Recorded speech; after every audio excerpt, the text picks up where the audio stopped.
ओम श्री साईनाथाय नमः। आज का रात्रि साईं संदेश। मेरे बच्चे, मैं जानता हूँ आज सुबह जब तुम अपने काम पर घर से निकल रहे थे ना, मेरी युति का सेवन करना भूल गए हो।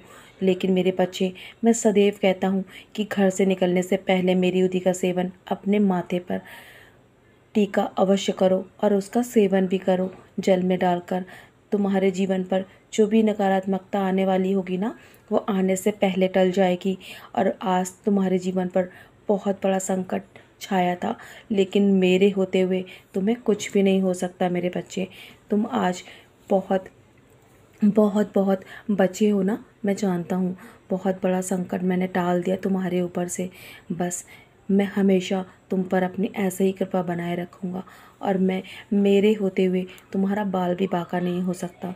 तुम बस जब तुम मेरा साईं साईं का जाप करते हुए निकलते हो ना, तो मैं उस वक्त भी हमेशा तुम्हारे साथ रहता हूँ और तुम्हारे साथ चलता हूँ, तुम्हारी परछाई बन के। तुम बस सदैव ऐसे ही कर्म करते रहो, क्योंकि तुम्हारे कर्म ही तुम्हें हमेशा सुरक्षित रखते हैं मेरे बच्चे। जब तुम अच्छे कर्म करते हो ना, तो तुम्हें तुम्हें कोई भी नकारात्मकता नहीं छू सकती। लेकिन मेरे बच्चे, तुम्हें अपने जीवन के लिए सावधानी बरतनी होगी। तुम्हें मैं हमेशा मार्गदर्शन दे रहा हूँ ना, बस तुम मेरे दिखाए मार्ग पर चलते रहो और जीवन में मेरे साथ सच्चरित्र का पारायण भी करो मेरे बच्चे। तुम्हें उसके माध्यम से तुम्हें कब क्या करना है, ये तुम्हें मार्ग में दिखा रहा हूँ, तो उसे भी तुम्हें अपनाना होगा। तुम्हारे इतने करने से ही कुछ नहीं होगा मेरे बच्चे। तुम्हें हमेशा अपने जीवन के लिए भी सोचना होगा। तुम्हारा जीवन बहुत अनमोल है और अभी तुम्हें बहुत से कर्म करने बाकी हैं। तो मेरे बच्चे, अपना भी ध्यान रखो और अपनों का भी। जब तुम अपना ध्यान रखोगे ना, तो अपनों का भी रख पाओगे और तुम इसी प्रकार दूसरों को खुश करने के बारे में सोचते रहोगे, तो सदैव मैं तुम्हारा कल्याण करता रहूँगा मेरे बच्चे। मैं हमेशा तुम्हारे साथ हूँ, निश्चिंत रहो। तुम्हारे जीवन में जो रुका हुआ काम है ना, वो जल्दी होने वाला है, क्योंकि तुम्हारे अच्छे दिन तो अब शुरू हो चुके हैं। तो तुम्हें बस थोड़ा सा धैर्य और रखना है।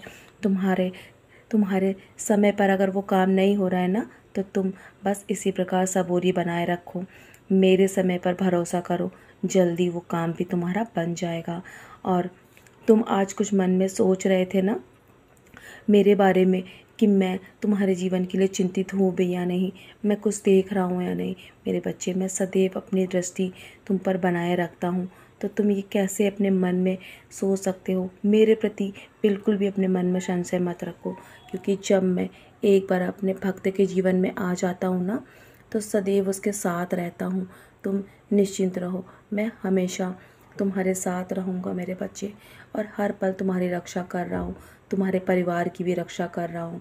मैं किसी भी रूप में तुम्हें दर्शन देने अवश्य आता हूँ और मैं सदा तुम्हारे साथ रहता हूँ, तुम्हारे घर में तुम्हारे सदस्य के रूप में। और जब भी तुम अपने मन की बात मुझे बताते हो ना, मैं ध्यानपूर्वक सुनता हूँ और तुम्हारी समस्याओं के बारे में मैं सुलझाने में उसे लग जाता हूँ मेरे बच्चे। तुम निश्चिंत रहो, मेरे रहते हुए तुम्हें कुछ भी चिंता करने की आवश्यकता नहीं है। तुम्हारे अपने तुमसे रूठ गए हैं ना, तो तुम उन्हें उनके हाल पर छोड़ दो। उनके बारे में सोचकर इतना अधिक चिंता मत करो, क्योंकि कुछ समय बाद उन्हें सब कुछ समझ में आ जाएगा कि तुम उनके लिए गलत नहीं सोचते थे और ना ही उनके लिए गलत हो। बस उनका समय अभी ख़राब चल रहा है ना, तो वो उनके मन में नकारात्मकता आ चुकी है, लेकिन मैं उनके नकारात्मकता को धीरे धीरे दूर कर दूंगा और वो वापस लौटकर तुम्हारे पास अवश्य आएंगे। तुम्हें अवश्य ही समझेंगे, तुम्हें वो प्यार मान सम्मान अवश्य देंगे। निश्चिंत रहो, इतना अधिक उतावले मत हो और अधिक चिंता मत करो। मैं सबकी रक्षा कर रहा हूँ और मैं जब अपने भक्तों के जीवन में एक बार आ जाता हूँ ना, तो कभी अपने भक्तों का साथ छोड़कर नहीं जाता हूँ। और तुम तो मेरे बहुत ही प्यारे बच्चे हो। तो चलो, अब बहुत रात हो गई है ना, सारी चिंताएं मेरे चरणों पर छोड़ दो और सोने की तैयारी करो। सोने से पहले मेरी युति का सेवन अवश्य करना, मेरे 11 वचन अवश्य पढ़ना मेरे बच्चे। सारी चिंता मेरे चरणों पर छोड़ कर निश्चिंत होकर सो जाओ, मैं सब संभाल लूँगा। मैं तुम्हारा भार उठाने के लिए बैठा हूँ ना, तो तुम निश्चिंत रहो, सदा खुश रहो। मेरा आशीर्वाद हमेशा तुम्हारे साथ है।